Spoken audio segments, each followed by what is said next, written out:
Hello guys, আসসালামু আলাইকুম। কেমন আছেন সবাই? কেমন আছো আমার ছোট ছোট ভাই বোনেরা, ছোট ছোট বন্ধুরা, যারা আমার বয়সে ছোট, যারা আমার বয়সে বড়, সবাই কেমন আছেন? আশা করি অনেক ভালো আছেন। তো আজকে আপনাদের সাথে আমি কিচেন কম্পোস্ট কিভাবে বানাতে হয়, তোমরা নতুন যারা বাগানি, আমার বন্ধুরা নতুন যারা আছো, নতুন বাগানিরা, তারা এই কিচেন কম্পোস্ট বানানোটা দেখে তোমরা ইজিভাবে, খুব সহজভাবে তোমরা করে নিতে পারবে। তো কিচেন কম্পোস্টার জন্য আমি কি কি নিয়ে নিছি যদি তোমাদের একটু দেখাই। আমি এই যে দেখো, এখানে আমার যত সবজি আছে কিছুদিন ধরে রেখে দিয়েছিলাম, তো সেই সবজিগুলো। আর এখানে আমি যে নির্জার যে সবজিগুলো পচিয়ে যে পানিটা পাই, সেখানে দেখো এটা কতটা পচে গেছে, তো এটাও আমি দিয়ে নিব। আর এখানে আমার কিছু পুরনো শুকনো গোবর আছে, সেটাও দিব। আর এখানে কিছু মাটি আছে বাগানের, শুকনো মাটিটা পুরাতন, আমি শুকিয়ে এনেছি 2-3 দিন ভরে, তো এটাও আমি দিব। আর এখানে আছে আমার কাঁঠালের মুচি। এই কাঁঠালের মুচির একটা কারণ আছে দেওয়ার, সেটা তোমাদের আমি বলবো পরের ভিডিওতে কি। আর এখানে কিছু শুকনো পাতা নিছি, আর আছে কিছু শুকনো কলার খোসা, কমলার খোসা। এই সমস্ত কিছু দিয়েই আমি এখন একটা কিচেন কম্পোস্ট বানিয়ে তোমাদের দেখাবো। তো আমার সঙ্গে থেকে পুরো ভিডিওটা দেখো, তাহলে তোমরা ইজিভাবে, খুব সহজভাবে এই পাতা, তারপরে এই শুকনো গোবর, এই সবজির খোসা, এই সমস্ত কিছু দিয়ে তোমরা একটা কিচেন কম্পোস্ট করে নিতে পারবা। খুব সহজ পদ্ধতিতে আমি তোমাদের সব সময় দেখিয়ে থাকি। আর একটা জিনিস তোমাদের দেখায় না, এই দেখো চুলার ছাই। এখানে চুলার ছাইটাও নিয়ে নিছি। এখানে হলুদের মরিচের গুঁড়ো আছে, সেটা নিয়ে নিছি। এখানে একটু ম্যানসার আছে। এই সমস্ত কিছু দিয়েই আমি তোমাদের কিচেন কম্পোস্ট বানিয়ে দেখাবো।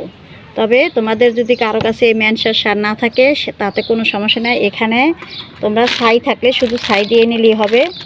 আর যদি তোমাদের কাছে ছাই না থাকে, তাহলে সবারই বাড়িতে কম বেশি হলুদের গুঁড়ো মরিচ থাকে, এটা তোমরা দিয়ে নিবে। এতে করে কি হবে, এতে করে সবটা কোনো নষ্টের ভিতরে হবে না। এটা উপরে একটু দিয়ে নেবা, দুর্গন্ধটা হবে না। ঠিক আছে? খুব ইজিভাবে তোমরা এখান থেকে পাবে। আর আমি মনে করি যদি কিচেন কম্পোস্ট করতে যাও, তাহলে এখনই তোমাদের এগুলো দেওয়ার দরকার নেই। ঠিক আছে? এখনই তোমাদের এগুলো দেওয়ার দরকার নেই, শুধু চুলার ছাইটা একটু দিয়ে নেবা। কেন? তার কারণ হচ্ছে এই যে এর ভিতরে যে পচে যে ব্যাকটেরিয়াগুলো হবে, এতে করে দ্রুতভাবে তোমার কিচেন কম্পোস্টটা দ্রুতভাবে হয়ে যাবে। পচে, পোকামাকড় যে আছে, সেই পোকামাকড়গুলো মলমূত্র করে একদম ডিম পেড়ে, তোমার এই পোকামাকড় আরও বেশি করে ডিম পেড়ে পেড়ে আরও বেশি হবে। যখন পোকামাকড় ভালো যে জীবাণুগুলো, সেগুলো তোমার কি হবে থেকে তোমার এই কিচেন কম্পোস্টটা তোমাকে বানাতে সাহায্য করবে। এই কম্পোস্ট হয়ে পচে তোমাকে সাহায্য করবে। তার জন্য আমি কি করব, তোমাদের সাথে দেখানোর জন্য আমি এগুলো নিয়ে নিছি। এই যে এগুলো নিয়ে নিছি। যদি তোমাদের মনে হয় যে না আমি এটা দিয়ে নিব, তো তোমরা সেটা দিতে পারো। এটা হচ্ছে আমি তোমাদের বললাম, তোমাদের মনে চাইলে তোমরা দিয়ে নেবা। তো যাই হোক, আসো আমরা শুরু করি। আরেকটি কথা দেখো, এখানে আমার অলরেডি আগের পুরাতন কিচেন কম্পোস্ট, সেটা আমি এই যে দেখো কিছু এবার গরমের মাটি বানানোর জন্য রেডি করে নিছি। তো এখান থেকে অর্ধেকটা দিয়েছিলাম, আর কিছু বাকি ছিল, সেটা আমি এখন এখানে ঢেলে রেখেছি। কেন রেখেছি? যে তাতে করে আমি তোমাদের কিচেন কম্পোস্টটা বানানো দেখাতে পারি। যেহেতু আমার এখন এগুলো সময় হয়ে গেছে, এগুলো আমি আবার কিচেন কম্পোস্ট বানাবো। আর আমার আগের কিচেন কম্পোস্ট আমি গরমের মাটির জন্য বানিয়ে ফেলেছি। এখন আবার এগুলো রেখে দেবো, আবার আমি শীতের মাটি এই কিচেন কম্পোস্ট দিয়েই বানিয়ে নিব। তো পুরো ভিডিও আমার সঙ্গে থেকে দেখো। আর তোমাদের এই যে চুলার ছাইটা যে বলছি, এই চুলার ছাইটা হলো, এটা তোমরা একটু হলে দিবে। কেন দিবে? এতে করে কি, তোমাদের যে একটা দুর্গন্ধ, যদি তোমরা বাড়ির ভিতরে এরকম রেখে দাও, তো বাগানের ভিতরে রেখে দাও, যাতে বাগানে তোমরা হাঁটতে চলতে একটু যখন বাগানে ঘোরাঘুরি করবে, তখন যাতে কোনো দুর্গন্ধ না আসে। তো সেজন্য তোমরা উপর দিয়ে একটু এই চুলার ছাইটা দিয়ে নিবে। উপরে দিয়ে নিলে কি হবে, দুর্গন্ধটা হবে না, আর উপরে যে মাছি এগুলো তোমার থাকবে না। ঠিক আছে? তো সেজন্য চুলার ছাইটা সামান্য করে দিয়ে নিবা, বেশি না, একদম সামান্য তোমরা দিয়ে নিবা। তো আসো আমরা শুরু করি। তো প্রথমে আমি কিছু শুকনো পাতাটা দিব এই বালতির ভিতরে। এই যে আমার শুকনো পাতাটা, এটা এইভাবে। আর আরেকটি কথা তোমাদের বলি নাই, এই যে দেখো আমার বালতিটা ফাটা আছে, এখানে এই যে ছিদ্র আছে, এই যে দেখো ছিদ্র আছে, তোমরা এইভাবে ছিদ্র করে দিবা, ঠিক আছে, যাতে করে তোমার এইটা ভালো হয়। ছিদ্র করে দিয়ে তারপর তোমরা এইভাবে শুকনো পাতা দিয়ে নিবা, এখানে খ্যার দিতে পারো, শুকনো পাতা দিতে পারো, এভাবে করে দিয়ে নিবা। তারপরে এই যে দেখো আমার কাঁঠালের মুচি, এটা ভালো একটা ছত্রাকের কাজ করবে। হ্যাঁ, এটা তোমার খুব ভালো একটা ছত্রাকের কাজ করে এই কাঁঠালের মুচি, ছত্রাকনাশক হিসাবে কাজ করে। তো আমি সব দিয়ে নিলাম, কাঁঠালের পাতা দিলাম, কাঁঠালের মুচিও দিলাম। হ্যাঁ, এরপরে তোমরা কি করবা, এই যে আমার আগের বানানো, হ্যাঁ, এই যে আগের যে আমার বানানো আছে এগুলো আমি একটু দিয়ে নিব। আর এর সাথে দেখো অনেক কেঁচো আছে, তো আমি এই কেঁচোগুলো দিয়ে নিব, এটা হলে ভালো হবে। এগুলো আমি একটা কেঁচো দেবো না, সব কিছু দিয়ে নিব। এই দেখো আমি দিয়ে নিচ্ছি কিছু। এরপর এই যে কিছু মাটি দিবা, এইভাবে লেয়ার বাই লেয়ার মাটি দিবা, কিছু মাটি দিবা। তারপরে তোমরা তারপরে এই যে শুকনো গোবর আছে, এটা একটু তোমরা দিয়ে নিতে পারো।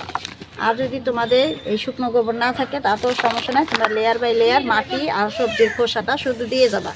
আর এই যে দেখো আমার এই যে কিছু মাছের আঁশ, এটাও আমি দিয়ে নিব, এটাও আমি এভাবে করে দিয়ে নিব,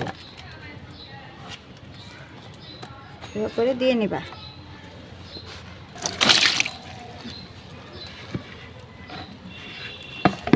দিবা, এরপর তোমরা মাটিটা আবার দিয়ে দিবা, মাটি দিবা। তো এটা তোমার দেখবা। আর এখানে ধরো, আর এই যে দেখো খোসা, আমার কলার খোসা, কমলার খোসা, ডিমের খোসা, এই সব কিছু আমি এখানে দিয়ে দিব, তোমরা এভাবে করে দিয়ে নিবা। তো দেখবা খুব সুন্দর একটা কিচেন কম্পোস্ট তোমরা এখান থেকে পেয়ে যাবে। এটা হচ্ছে আমি আগামী শীতের জন্য বানিয়ে রাখতেছি এই কিচেন কম্পোস্টটা তোমাদের, তখন আমি আবার এটা দেখাবো। হ্যাঁ, কতটা হয়েছে তখন ঢেলে তোমাদের দেখাবো। এই যে দেখো আমার যত কিছু আছে সব কিছু আমি এখানে দিয়ে নিছি।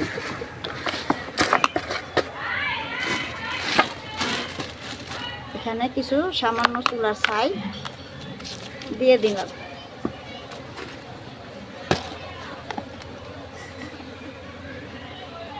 এতে তোমার খারাপ ব্যাকটেরিয়াগুলো জন্ম হবে না, ভালো ব্যাকটেরিয়াও থাকবে, এগুলো তোমার ভালো ব্যাকটেরিয়া থাকবে। হ্যাঁ, এই যে এটা হচ্ছে আমার আগামী শীতে আমি রেখে দিয়েছিলাম এই গরমের জন্য, তো সেটাই আমি শুকিয়ে আমার মাটিতে ব্যবহার করছি। এইভাবে করে এবার লেয়ার বাই লেয়ার দিয়ে নেব।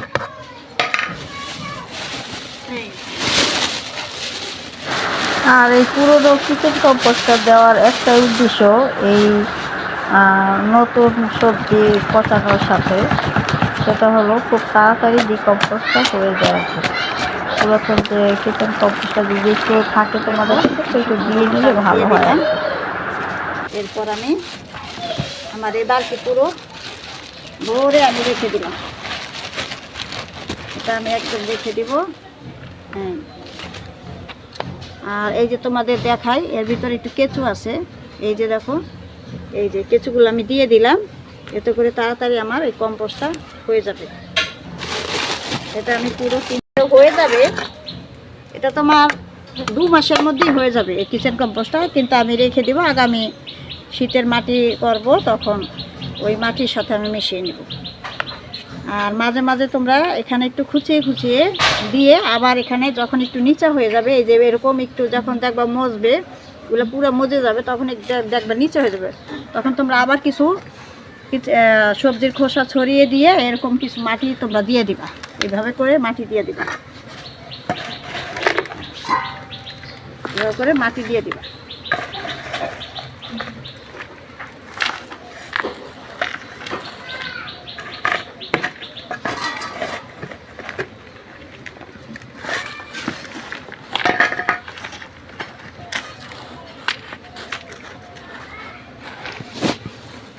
এরপর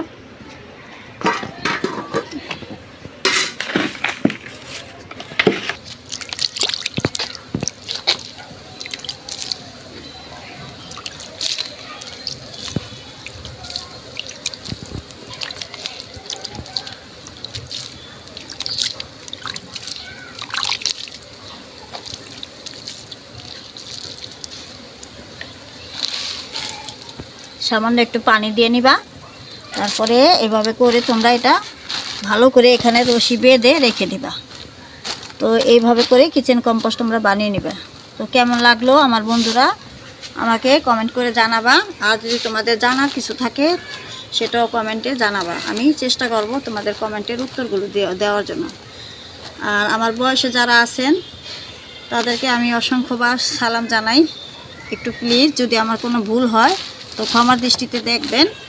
আর আমি আশা করি এইভাবে করে কিচেন কম্পোস্ট বানালে তো আপনাদের 2 মাসের মধ্যে এই কিচেন কম্পোস্টটা রেডি হয়ে যাবে, আপনারা যে কোনো গাছ দিতে পারবেন। এখানে কলার খোসা আছে, সব ধরনের যত 16 থেকে 17টা গাছের উপাদান সব পেয়ে যাবে এই কিচেন কম্পোস্ট। এখানে নাইট্রোজেন আছে, হ্যাঁ, পটাশ আছে, তারপরে ক্যালসিয়াম আছে, সব ধরনের সবজির খোসা, ডিমের খোসা, পুরনো শুকনো গোবর, তারপর পুরনো কিচেন কম্পোস্ট, তারপর নতুন সয়েলের যে মাটিটা বাগানে সেটা দেওয়া আছে, সব কিছু মিলে একটা কম্পোস্ট এখানে। তো এখানে কি নেই সব আছে, আপনি এখান থেকে এত কয়টা নিয়ে আপনি মাটিতে যে কোনো মাটির সাথে আপনি মিশিয়ে গাছ বসাতে পারবেন অনায়াসে। খুব সুন্দর হবে গাছ, খুব সুন্দর হবে, খুব সুন্দর হবে, আমি বলতেছি। তো এই হলো আজকে আপনাদের সাথে আমার টিপস। ভালো থাকবেন আর আমার জন্য দোয়া করবেন, এইভাবে করে আপনাদের আমি টিপসগুলো যাতে দিয়ে যেতে পারি। আসসালামু আলাইকুম। আর একটি কথা আপনাদের বলতে আমার মনে ছিল না, সেটা হচ্ছে এটা আপনারা যে কোনো একটি ছায়ার ভিতরে রেখে দিবেন। যে কোনো আমার আস্তে আস্তে কিচেন কম্পোস্টটা হবে, তো সেজন্য একটু ছায়াযুক্ত জায়গায় যাতে গরম থাকে জায়গাটা, কিন্তু ছায়াযুক্ত জায়গা, একদম রোদে রাখবেন না, তাতে করে কি হবে পানিটা যাতে শুকিয়ে না আসে। এভাবে করে আপনারা দিয়ে দিবেন। এরপর যখন এটা হয়ে যাবে আশা করি 2 মাসের ভিতরেই, তখন এটাকে ভালো করে একটু রোদে শুকিয়ে ভালো করে চেলে নেবেন। চেলে নিয়ে বস্তাবন্দি করে বা কোনো একটা কন্টেনারের ভিতরে রেখে দিতে পারবেন আগামী শীতের জন্য। যখন প্রয়োজন হবে এখান থেকে কিছু নিয়ে তারপর আপনি মাটির সাথে মিশিয়ে গাছ রোপণ করতে পারবেন। তো এই হলো আজকে আপনাদের সাথে শেয়ার। ভালো থাকবেন সবাই, আসসালামু আলাইকুম।